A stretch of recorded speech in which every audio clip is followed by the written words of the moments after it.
Cref, as a method for creating consistent characters, is finicky at best. And that's especially true for finer details, like what's hanging from your character's necklace, or how the mask is shaped as it sits on their face. Sometimes you have very specific needs for your character, and if you do, you're in luck, because I just discovered a brand new way to make it happen much more consistently. So much so that by the end of this video, you'll even be able to generate paintings of yourself that match your likeness exactly. Before we talk about the new method, I do want to talk about the problem itself. Normally, when you generate a character that has complex details that you care about, Cref is going to let you down.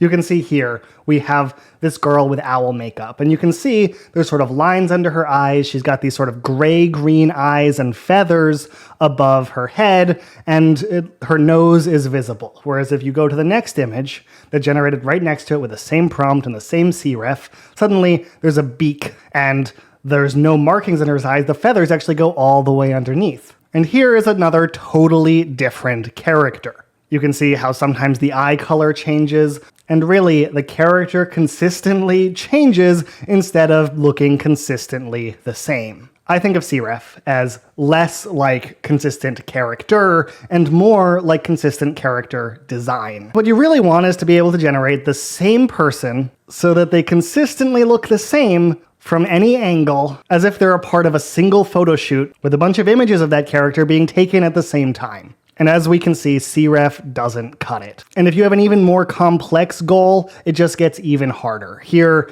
I have an angel where I want the angel to have purple, feathery wings. I want them to wear a key around their neck. I want to have a glowing halo floating over their head like a crown. I want glowing blue eyes. And Midjourney Cref simply cannot handle all of these things at once. It gets kind of close, but I'm asking for a lot of detail, and Midjourney tends to struggle. So how did I create these images? It's possible to leverage Cref and get pretty close, but much more powerful than Cref in Midjourney is an actual reference of your character within the image itself. So in order to create this girl from a different angle, it's better to write a prompt like this, extend the image out so 3 versions of our image can generate, and you can actually paste in the image you're working with and use that as a Cref to combine these 2 techniques and hopefully get extremely high quality results. We'll wait for this to generate, and looking at these 4 results, you can pick any of the images you get, go back into the editor, and literally erase out the original image so that you have one single creation. We can edit the prompt to just make it a single photo of our girl with owl makeup, generate this, and look how much better the result is compared to when we relied only on Cref and got all these different images. To generalize a bit, the method here is to combine Cref with an actual reference that's present within the image. As in, there should literally be a picture for Midjourney to look at within the image where you want it to be generating the match. Sometimes you can do this all within Midjourney, but depending on how you want your references arranged, you may need a photo editor like Photoshop or GIMP, and then take advantage of Midjourney's new ability to work with uploaded images. Creating our angel like this is obviously a little bit more complicated. First of all, the key itself was the most important part of this character design to me because I wanted her to be wearing a specific key that would open a specific door, and I wanted her to be wearing this in every single image I had of her. And so to create the original image, I actually erased out everything but the key and started to create my character design from this. You can see how this result was a little bit closer. Coming back to the editor, I eventually got this, erasing out even more. You can see how I was able to get here, start zooming out, and bringing my halo idea into the image as well. It was challenging to get the halo to look just as I wanted, but eventually I was able to get the halo to come in front of her head and really start to polish my design. And then I zoomed out and started to get pretty close to the image I was after. I hope it makes sense how I got to the first image of my character based on the idea I had, and it includes the exact key I was looking for. But now I wanted to create this character again from a different angle under maybe slightly different lighting.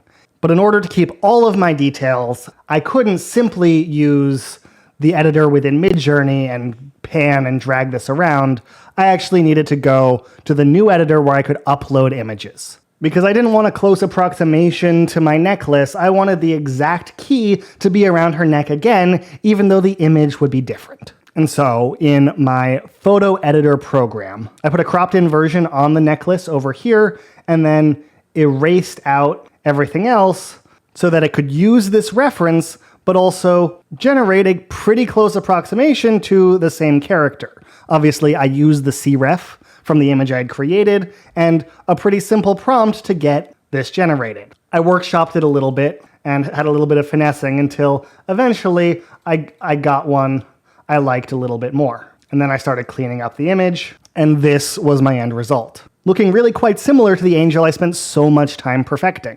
In order to change the lighting on the original image that I had, I actually could take advantage of Midjourney's retexture feature and make this a more nighttime scene. Following the same approach from there, I was able to work my way into a nighttime version of the angel I had created. She looks a little dark and stormy, but it's clearly the same character and much higher quality than I could have done with cref alone. At that point, I didn't like how dark her face was getting, so I started with the basis of a plain cref generation like this one, taking what I had generated already, and it created these images, which aren't quite my character, but it was enough for me to work from.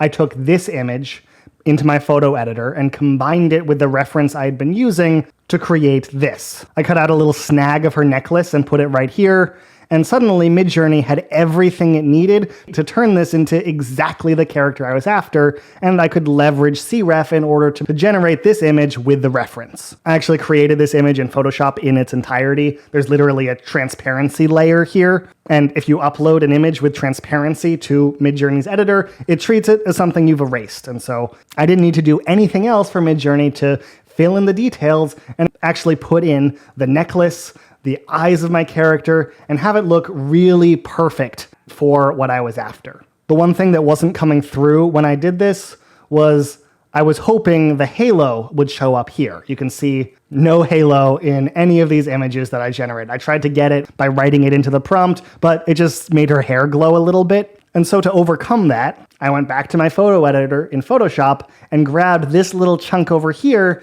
and put it on the side of the image. Let's see if we can go find that. So yeah, just a little corner of the halo I thought would be enough for Midjourney to reference how the halo should go for my character, and not all 4 of them were perfect, but 3 out of 4 put the halo in front of my angel's hair, just like I was after. So then I erased out the reference and zoomed out a little bit in order to get this image, and finally this image, which looks exactly like the angel I've been generating. This is obviously quite a bit more work than simply generating an image from character references that you've uploaded, but it's also much more powerful. My character in the owl costume and this angel and any complex character you might be working on can really benefit from this approach. And I haven't actually tried this, but I imagine this will also be a much better way to turn yourself into a painting than just using references as well. So let's try it. For best results on this, I'm going to follow a 3-step process. First, I need to generate a painting with the general pose and style I want.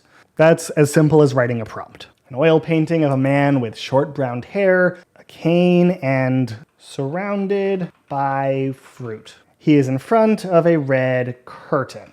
We'll just describe the style a little bit and let that generate. This isn't quite it. I'm going to ask for it to be from the 1800s and high fashion, beautiful portrait, just to give a little bit of a different effect. That's a little bit more fun. The second step I'm going to follow is use a straight cref to get a closer approximation I can use as a starting point for this person to become me. I've got a few images saved here, and we'll actually pop them into the editor. Now we don't need to go crazy erasing. I just want it to look a little bit closer to how I do. We can do that right there. And you can see this is where the problem of cref comes. This doesn't look quite like me. His jaw is a little bit sharper and stronger than mine. His nose doesn't look quite right, but we are pretty close. And now we're on to the third and final step, which will be to apply my new method of generating our final image while there's an actual reference present within it. Let's create that concept with the reference and the image we were working on within Photoshop. So we'll download this and pick a reference image of me to use for the image.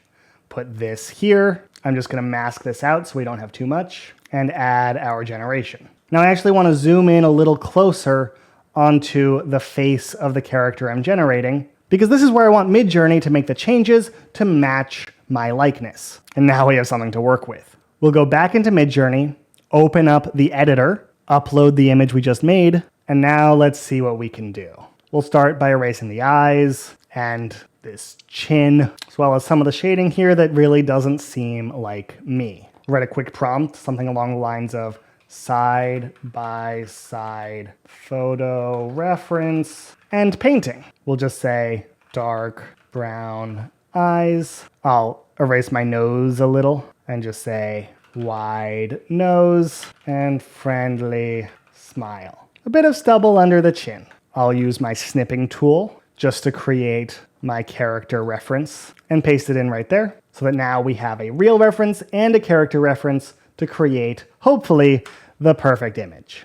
And we'll generate this. It may not be perfect the first time, but you can see how much closer it is compared to the original. I do look a little chubbier than I want to be, but that may be the angle here. We can cut away some of the parts we didn't erase yet to give Midjourney a chance to fix it. One thing you'll want to take care to do is make sure you leave the border of the image unchanged. This is important because when we put it back into our original scene, we want it to fit right in seamlessly, and the pixels on the very edge of this image should do exactly that.